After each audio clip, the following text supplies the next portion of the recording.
আসসালামু আলাইকুম বন্ধুরা, আপনারা সবাই জানেন যে 2026 সনে বিধানসভার যেটা ইলেকশন হয়ে গেল, সেই ইলেকশনে অ্যাকচুয়ালি আসামে কে সরকার গঠন করবে সেটা আপনারা ভালো করে জানেন।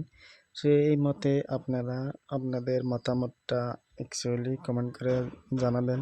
অ্যাকচুয়ালি আসামে কংগ্রেস সরকারই গঠন করবে না বিজেপি সরকারই গঠন করবে? যাওয়া বছরও বিজেপি সরকার ছিল, তার আগের বছরও বিজেপি সরকার ছিল। বিজেপি সরকার যতটুকু কাজ করছে সেই হিসাবে আপনারা মতামতটা জানাবেন যে বিজেপি সরকার আবার নতুন করে গঠন করতে পারবে কি না, অথবা এই কংগ্রেস সরকারই নতুন করে আসবে, সেটা আপনাদের মতামতটা ভালো করে জানাবেন।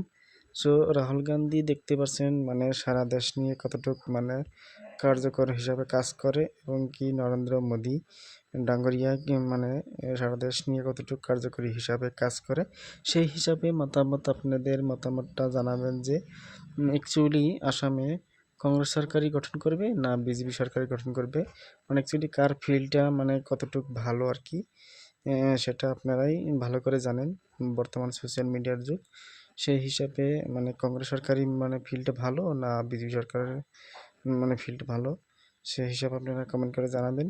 অ্যাকচুয়ালি আপনাদের মতামতটা কি 2026 সনের সে ইলেকশনে অ্যাকচুয়ালি কতটুকু কার্যকরী হবে, বিজেপি সরকারি হওয়ার জন্য না কংগ্রেস সরকার হওয়ার জন্যে।